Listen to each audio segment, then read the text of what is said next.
Globalization. Globalization is a widely discussed topic, and it's not all that easy to explain such complicated term in simple words.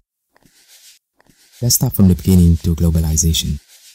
Advances in technology such as mobile phones, aeroplanes, telephones, and the internet have made the growth in transport and communication networks possible. Among other things, this means that people and countries can exchange information and goods more quickly and easily.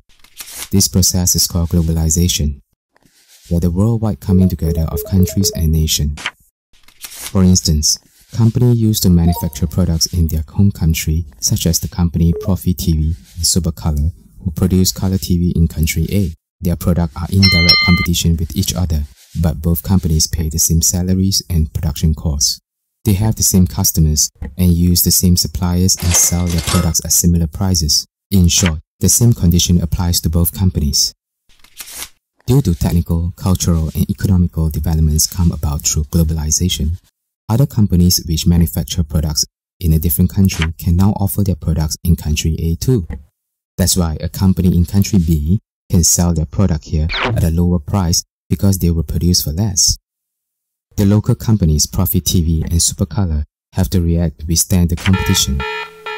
And so, the world grows closer together. And there's an active exchange of goods between countries. More affordable products are available for more people.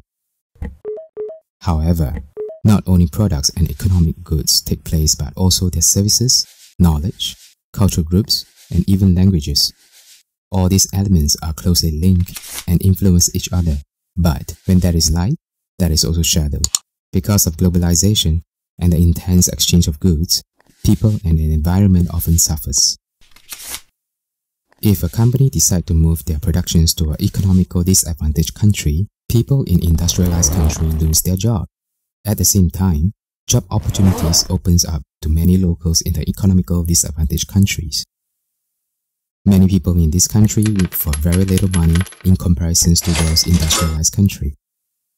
Therefore, they often remain poor and more often than not do not have sufficient in social and health insurance coverage. A further disadvantage in globalization is ecological problems such as climate change. The use of aeroplanes, ships, and trucks to transport goods over international borders is constantly on the increase. This causes more carbon dioxide release into the atmosphere, which in turn is the main cause of global warming. Even international environmental standards are ignored. This is a further cost factor in worldwide international site competition, which should be kept as low as possible to remain attractive to companies. There are therefore many sides to globalization, which affect almost all aspects of life, and the change of positive and negative effects will continue to grow further. What's important is to realize that globalization itself is neither good nor bad. It just depends on how people deal with all the new possibilities in the future.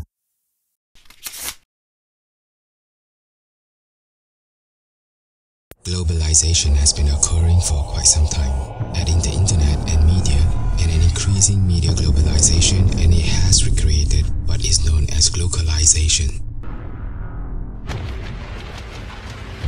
For some critics, globalization is a nightmare where a single global culture sweeps the planet, crushing cultures, values, and beliefs in the path.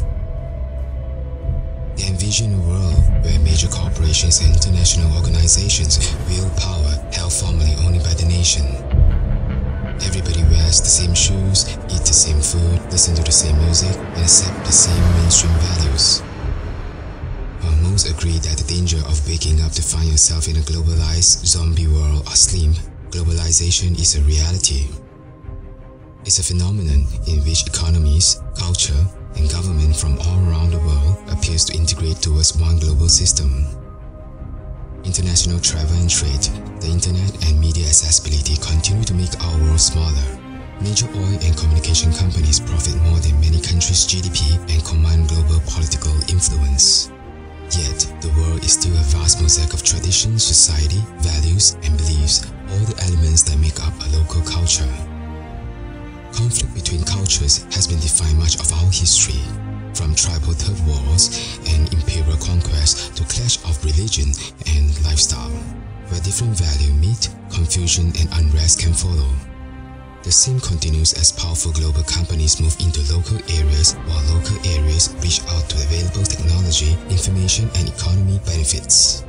This is where glocalization comes in. It's an answer to the problem of globalization. Just as the word itself is a melting of global and local, glocalization stabilized the growing global arena with localized everyday life, protecting our cultural heritage.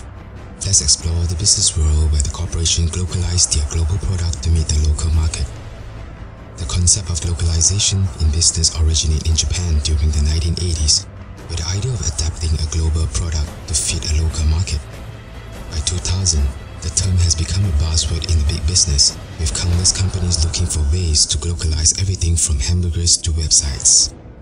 After all, if you have a product with international potential, what would be the best way to convince local consumers to buy it? Would you introduce it as it is, or adapt it to meet the consumer's tastes and needs? Think locally, act globally. McDonald's is a classic example. Each of its restaurants in more than 100 countries offer McDonald's branding, but the actual menus vary to meet local tastes and dietary requirements.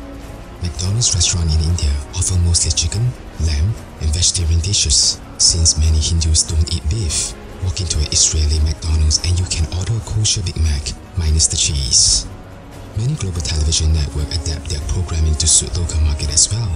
For instance, American Idol, Britain Got Talent, X Factor, and American Next Top Model. An MTV Boost channel in more than 20 countries. The network localized each channel to deliver a popular mix of regional and international artists. Glocalization applies to far more than fast food and primetime programming. Next, let's look at how glocalization is changing the structure of global power. Glocalizations and culture. If you look at glocalizations as a dialogue between the global and the local sectors, you get a better understanding. With glocalization, a global corporation's goal isn't to say, here's a sandwich. Rather, the corporation asks, how can we make the sandwich you liked? When glocalization and culture connects, local communities help to build a more sustaining global policies. The marketing, funding, and infrastructures behind a product may come from a global corporations, but the local level defines the finished form of the product. In this way, glocalization is a bottom-up system of governance for globalization. Take the economy model of glocalization and apply it to a larger culture and political issue, and you will look at the world differently. Governments no longer make the major decisions and become important players alongside cities, local leadership groups, private companies and international organizations. If you view the world as a collection of nations, you will see varying levels of stability, social equality, depending on what countries or region you are looking at. View the world as a whole and things look a lot greener. Just as factory coffee eliminates most of the middlemen between producers and consumer, glocalization eliminates many various government and organizations that stand between global resources and local communities. This gives cities and local authorities an increased global role, closing the gap between geography and politics. Organizations such as Global Forum and the think tank on glocalization push for the creations to a more stabilized world through a series of glocalized strategies. Emphasizing city-to-city diplomacy, developing local economies and encouraging free societies, encouraging and revitalizing local cultures, developing tourism opportunities for economies and social benefits, developing sporting opportunities for economy, social, and health benefits, empowering youth with a globalized view of the world, using information and communication technology to foster economic development and social relationship. The intent result to all this strategy is the same. Develop a world where local areas benefit from global resources while retaining their own cultural identities. Glocalization. Think locally, act globally.